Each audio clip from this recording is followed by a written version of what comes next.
Hey, you saw in this video why government collected coins are the best right now. I'm going to be going over the coins that I've bought as of recent, and they're going to be the bulk or most of them collector coins that I bought for flipping to increase my priority, which is going to be my foundation. Have been these Roman 50p coins. Now these have been offering myself the best opportunities when it came to risk, I would even say, and I'll break down which ones have been more risky than others, and even reward. And this is why I've titled it and why these are the best collector coins to be collecting right now, these government coins, because I would say all of them have been able to move at a pace, and worst case, they've been put on an auction, an eBay auction, and received price paid and a small profit. So it's been not that much hassle, not forgetting the option to always send them back if I didn't want them at the time, and some of these was sent back because of imperfections. I'll go into which ones those were, and so just go over my thoughts and opinions. So as I mentioned in a previous video, I have still been picking up collector coins. Now for me, where I'm located, these Roman coins have offered the best opportunities. This is the Pied Fort Hawkins coin, so we'll get into this also. So I've got the gold version and the silver version of each side by side, but Roman have really stepped up their game recently. So initially, well, they've been dropping all year and every year, but I would say they're focusing more on some of the more licensed. So I did also pick up the 50th anniversary gold and the silver sets I displayed in the previous video. I'm going to focus more on these. These are some would consider the gimmicks, or more of the licensed stuff, which could reach out to a wider audience, and I believe that's been the case with some of these. So the Royal Mint have been pumping these out. They've been really going hard. So I'd say, I think we've had a double release in 1 month, being the Gruffalo and the Hawkins coin. Now this isn't licensed, this is based after a real guy. I believe, what's the range that he's done? So the Innovation of Science.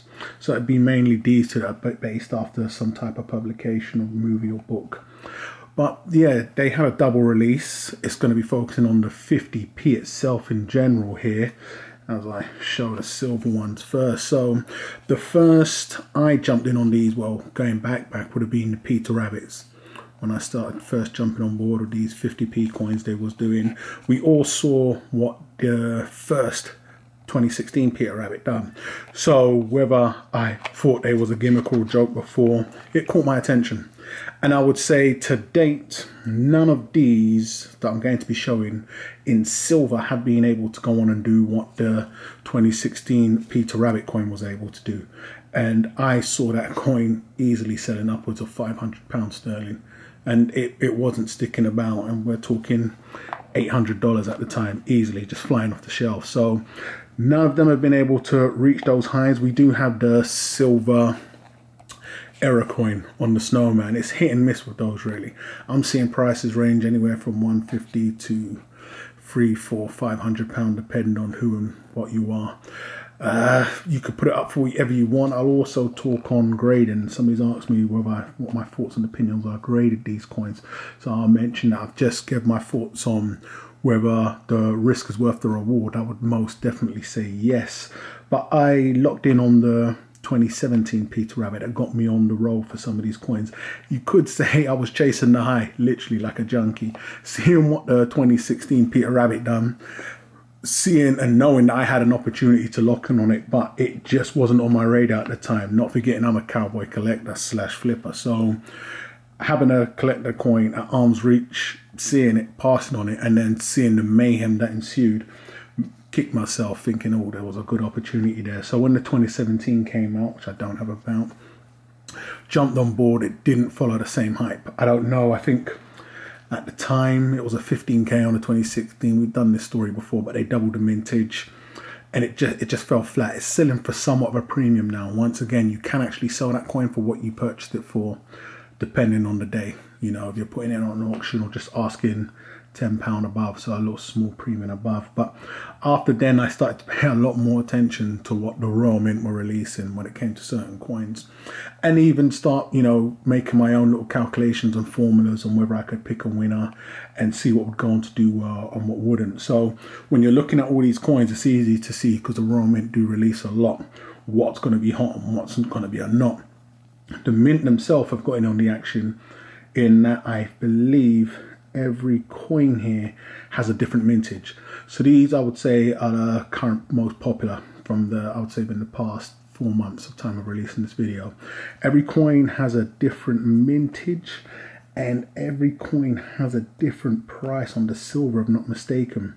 So the Mint are still juggling the things about, and the Royal Mint are infamous for really just playing about with the mintages, whether it's going up or whether it's going down. But one thing I will mention as I'm just talking over these is that I think the Snowman caught the Mint off guard, which is a shock really. They now do a lot of registry your interest, so it gives them some type of gauge on how well things are going to be. Now I've heard reps for the Mint say, you know, there's a lot of interest, and then I'll talk on the current Peter Rabbit coin that hasn't gone to do so well. So I think it gives them some type of an indication. But maybe, I personally, I've never filled in one of the registry or interest forms. I've known it's not led to nothing. There's been no benefit in that I'm able to secure one. If there was a form like that where it is register your interest and we'll secure yours today, then I would participate. If it's just giving them some type of data, I feel if they really want to please the people, they know what to do. You know, make it low, make it so everyone can pre-order or get one, and the likes of. Just giving them an idea, you know, by the looks of things, it helps them give you a harder licking. In that if they've got massive interest, they may yank the mintage up high. They may do some type of shady tactic. So I'd rather wait and see how it goes, and then see how I'm going to wing it or saddle up from there. So this is the gold proof.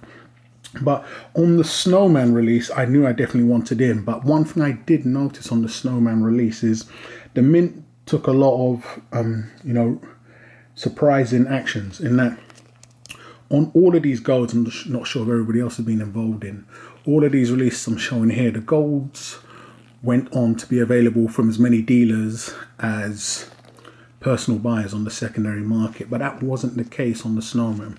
And this is why the Snowman is currently selling for the strongest on the secondary market, and has sold for the strongest on the secondary market.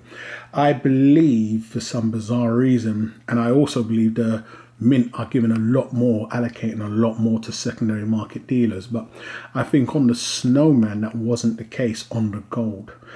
A lot of the usual suspects, I'm not going to mention the main dealer on eBay where he has a physical store, let's just call them the Something Coin Company.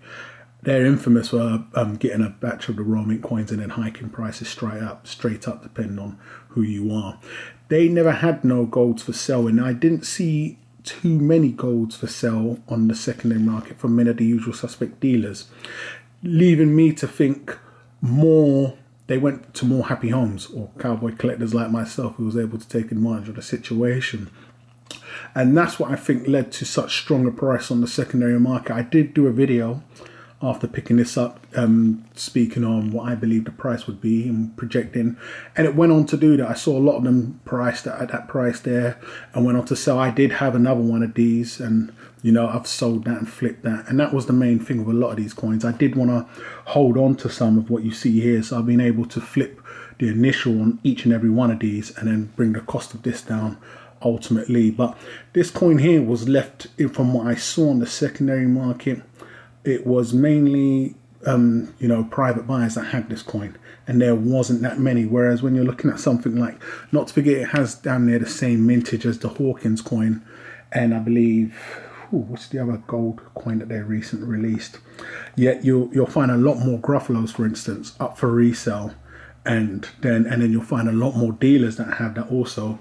Then on the silver proof Snowman, another option can be they all found happy homes. You know, the Snowman was more loved, and everybody that got one held on to it. I'm going to hold on to this one, so that could also be another thing. But usually when you look on the secondary market, i.e. eBay, you'll see quite a few of them for sale from different dealers, ranging from different prices.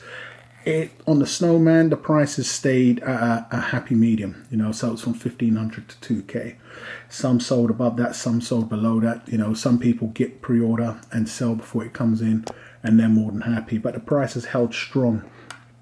Getting on to the Gruffalo, for my own personal flip sake, I'll speak on the silver proofs that I did have done very well. You know, I flipped them out from various prices. I got in from the initial rush and then the mid spike, and then from there it was what it was. You know, I still do have these and a few left over. I took a picture of the batch of these that I had.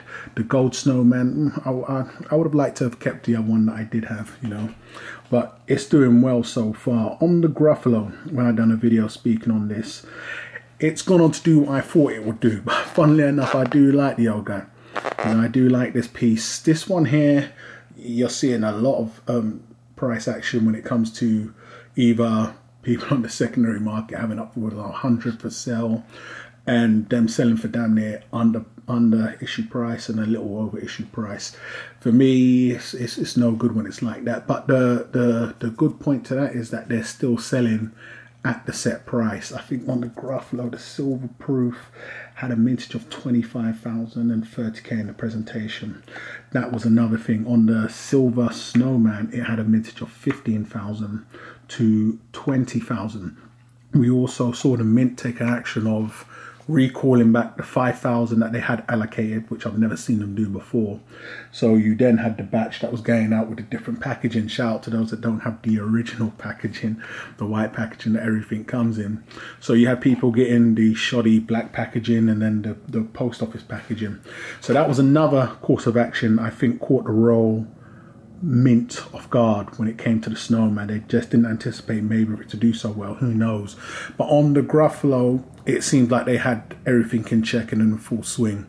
You know, I saw a lot more secondary dealers having a lot more, which leads me to believe, I think the Royal Mint, when it says sold out on the actual site, I think they've got more than they let off. And that was also the case on the Snowman, as people was able to ring in and complete their orders that way there, via that way. I think with this here, they're selling a lot more to secondary market dealers. So dealers are getting access, whether it's worldwide or globally, as they pick up, who knows. Dealers may want some of this worldwide and they may be allocating. But I don't believe if they say 400 on the site, for instance, for the gold, once they're sold out, they're sold out. I would say easily they may be allocating half of that to private buyers and the other 200 to dealers. Who knows? It would be very interesting to find out, but I doubt we'll ever find out. But that's what I believe the case is, or anywhere from 300 to, you know, potential buyers, private buyers, and 100 plus to allocated dealers. On the Gruffalo, we did see a difference in the mintage, as just mentioned, but also on the price. So on the silver, they put out for £65, whereas on the Snowman silver, you was able to pick that up for 50. No, that was £60. So they was able to pick up the silver Snowman proof for £60, and the Gruffalo, they added the extra £5. Who knows what for? But once again, tweaking the whole formula, the Royal Minto. So seeing that with the increased mintage, I knew it wasn't going to do as well, but I'm still very happy that I locked in. The gold on the secondary market, there's a lot of competition, a lot about. You're seeing a lot of sellers, you know, buckling under pressure, or some could say getting egg in their face. I've seen gold Gruffalos as high as 1,500 down to damn near £950 sterling. So who knows what it is. If you're going to do it, stick to it. Also, you'll find a lot of dealers having it up on pre-sale, and when they get the physical coin in, you know, those that was able to get it in faster was able to make the sell there and then. So it's the in hand. So that's also a lot of the Wild West happening on the coins from the Royal Mint. Speaking on specifically here, I'll touch on the US Mint in a moment. But I think the Gruffalo out the lot, the whole batch as of recent, has been the weakest. In terms of potential, who knows? It's the first though, so I definitely wanted the first in all of these. Now the Hawkins stepped away from the trend, and we had much lower mintages and I believe a lower price. So this is the pied fork piece here, but it's damn near identical to the silver standard proof. Now there is a slight issue that I've been hearing about on these coins, and that's going to be from the lines, the lining around the actual circles. Now who knows? I don't know what's happened. I look at the design. When you look on the actual Royal Mint and how they've advertised the piece, even the picture they have, the image they have, it does look like it's got some type of pitting, I would say, around the circles, getting towards the center. I think looking at the design, I do like them. Having them both, I prefer the gold. Surprise, surprise. But it's hard. I don't think, if they can't get it perfect, I don't think they're going to be able to. And I understand there's a lot of people sending their coins back, and you may just be receiving it. It'll just be past the parcel. I doubt they're either repressing them or holding back a load. So it may be a thing with, I mean, I have a small pit, if you guys can see that underneath the G there, and I don't know what I'm going to do. I may send that back, I may hold on to it. Regarding grading, with a lot of these coins, I know from one buyer who purchased them, Louis, said that the Snowman wasn't as big a hit out there. So, and this is America we're talking. I know UK, Europe, you're able to pick up, realistically, you can double your money. You're doing fantastic on the Silver Proof. It's possible on the Snowman. It wasn't possible on the Gruffalo, depending on who you are. Once again, speaking from personal experience. And on the Hawkins, it could have been possible. On the Pied Fort, it was more than possible. On the gold, on the Snowman, you was able to double your money. On the gold, on the Gruffalo, that doubling hasn't been the case yet, but he was able to make a good couple of hundred, anywhere from 200 to 400 profit. On the Hawkins, I think it has a lot of potential because we're looking at another 400 on the mintage here. So with another coin on the 400 gold, I believe on the gold on the Gruffalo they upped it to 600, which also didn't do it no favors. Being the less, well, I would say the weakest of these three, I think 400 mintage would have been better. So with this, the Silver Proof I believe went for 55. That had a mintage of 5,500, but then upping it to 7,000 altogether. And the Pied Fort, which is this one here, had a mintage of 2,500 flat. So the Pied Fort had a price of £95. All of the ones I've shown today had the gold stuck at 795, which is good. They haven't really tampered with the gold price. You are paying a lot for a little on both metals, but it's just good that, you know, if you are getting involved. But with the issues claimed, I'm not sure if you can pick that up. I'll try to see if I can get them as clear as possible. It's really up in there because the mintages on the current wave of the new 50p coins are the lowest on the Hawkins. I think it does have the potential to do the best appreciation, but it's really realistically in a class of its own, where it's going to be a part of that innovation of science release. So we know it's going to be a one-off, which is good, so it will have a low mintage. So I personally feel there's a lot more potential on the gold to reach Snowman prices. I've sold one of each. I handsomely got the price asking for the gold here. The Gruffalo, it had to go on bidding, and on the Hawkins, it went for the price that it was up for. I feel the Hawkins should be reaching the Snowman levels. I'd love for them all to reach that. Once again, just my own personal thoughts and opinions here. I haven't had these coins and flipped them. Why the title of the video is because I feel the best is coming from these guys, in that they're coming from a strong, reputable mint and they're able to hold their value. So answering once again, the risk is worth the reward twofold, because if you get the coin and you see they're not doing as well on the secondary market, you then have the option to go ahead and maybe send them back. If it's doing well and you want in on the action, you can then, for instance, I don't know, try your luck on, you know, the roulette table, i.e. eBay, and see what you can get back from there, depending on whether you follow the trend or buckle under and sell under. But I think being able to pick up a certain collector coin from other mints, and with a lot more mints doing a lot more cowboyism, these are looking like the stronger, better bet right now. For me, one, I've been heavily involved with these. There's been releases I haven't jumped on board from the Simpsons coins, not knowing how well they're doing, but seeing a few other individuals do well flipping those coins getting onto grading, I feel do better in terms of grading because they have more worldwide appeal. I'm not saying the Royal Mint doesn't, because you've got the sovereigns and the case off, but I was asking what my thoughts were grading these. I think the buyers that have been paying for these on the secondary market in the UK and Europe want the full Monty, and that they're not so much focused on the condition, whether it's a 70 or 70 worthy coin. I know it's a big thing now, even with a lot of the YouTube channels and us guys, cowboy flippers, doing it, but I think grading works better on a coin that has a lot more worldwide appeal from start, i.e. a Perth mint coin or even a private mint coin that appeals to a more wider appeal, much larger audience in the Americas. But with these, I've personally kept them as they are, because when you can reach even double your money raw, you know, is it really worth going for grading? I'd need to see some examples that these graded are selling for a much larger premium, or stronger demand from the American market, maybe for us to go down that road. But I think these raw are doing fantastic. I think the Royal Mint are onto a winner here. Everybody involved, you couldn't go wrong jumping in on these coins, you know, depending on what you wanted back.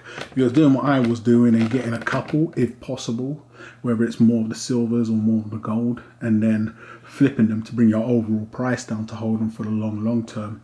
Then it was a win-win. On the silver, we always have the issue of spotting, rearing its ugly head at a later date, or maybe some type of toning. Who knows what the situation is going to be there, but as long as you get a good copy and you want to hold on to a piece and then maybe see how it goes later on down the road, once again, it's worth the risk, because you can always get your money back on these types of coins. But that's been my experiences with my flips to date since the beginning of the year, and just my thoughts and opinions on why I think right now the government collected coins are the best ones. Once again, from the US Mint, we had the Palladium Eagle, looking at that from a well-established government mint. You had secondary market dealers offering you the prices there. We recently had the Apollo coins I was asked a few times about. I didn't think they were the best. Doesn't help, we've got every mint and their mother doing a rendition now. You have the Perth Mint doing their version. You had the mint I showed of the other moon coins. There's a lot of guys jumping on that, and crazily it's the same design, which I don't think helps. It's just confusion and, you know, saturating the market. Another plus side I'm seeing to these government collected coins is that we're not going to get different variants. They tend to normally do a release, and it is what it is. You will get a set 1 and then a set 2 and set 3 jumping onto the current Peter Rabbit coins. Now, I opted out of those because this was going to be the 3rd release. I understand they was pimping that they had a gold in the mix now. And looking at the spread, it's gone from 400 to 600. I know the 50p's was 75. But I believe the current 2019 Peter Rabbit gold has a mintage of 500. So they've gone in between the Gruffalo and the Snowman, once again getting a feel. I don't think was a smart idea. And the silvers had a 30k to 35,000, way too high. Why I had no interest from the offset is because I think it's always going to be 2016.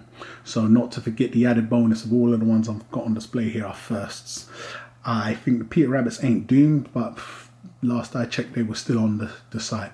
So going from Royal Mint's recent track record, that's a flop in my eyes, because knowing that they normally put the out of stock up before they officially are, and they're still fully in stock, it's dragging their feet. Price wise, they've gone for the £65 on the silver, and I believe the same £795 on the gold, so you're not getting that much difference in price. It's just a higher mintage. Royal Mint, if you're listening, stick to 15k and under, and you know, I think 400 is good enough on the gold, but it is what it is, and give private buyers more of an opportunity, or if you really wanted to, please give them an option where they're able to prepay or lock in advance. But it's going to take a bit of the sting away from the hype rush you've got going on, you know, the queuing system, so that really is. But for me, currently, I'm more than happy putting my money in here. No private mint or other worldwide mint purchases yet. Perth Mint has brought out a few other coins. I'll get some of them up in the hot or not videos, but this is where my money's been, and this is where there's been some successful cowboy flips so far. So it'd be fantastic to know your thoughts and opinions. Do you think this is 150p too many? Is it all a gimmick to you? I was speaking with someone as of recent who was blowing their load over they couldn't believe people were paying this much for a 50p piece and the likes of. And I told them not to question the madness, you know, capitalize off it. And that's exactly what I do in the end of the day. Once I get them in hand, I do get attached to some of these pieces though. The Gruffalo I thought I would never, ever like. And it's rubbing on me, you know, as I mentioned. So, you know, I don't question it. I just capitalize on it if I'm able to. I see the opportunity. Sitting down and blowing my load as to why people are paying this much for so much is pointless. I've seen people pay a lot more for a lot less. So I think the 50p fad is here to stay, and I'm more than willing to capitalize off it. Is it doing well in your part of the world, in America? What do you think of these 50p coins? Can you believe the hype? Can you believe, you know, people are paying a very large amount, upwards of $1,800 for this guy right here? Is it just, are you purely attracted by the design? You know, could you look at something like this and say, hell no, I don't care what the price is, I can't because of the design? I don't even see that. I look more for the potential in the flip. It could be a very bad thing. I know the purist collectors are effing and blinding at me right now, but it'd be fantastic to know your guys' thoughts and opinions on what you think government-minted coins are better, or do they offer better opportunities? Have they been your best flip to date, or, you know, do you think it's all in all, and, you know, one's better than the other, or they're all the same? It's all about the design and not so much from the mint they come from. So leave your thoughts and opinions in the comments, guys. It'll be great to hear from you. Go ahead and subscribe if you haven't done so already, and I'll catch you guys on the rebound.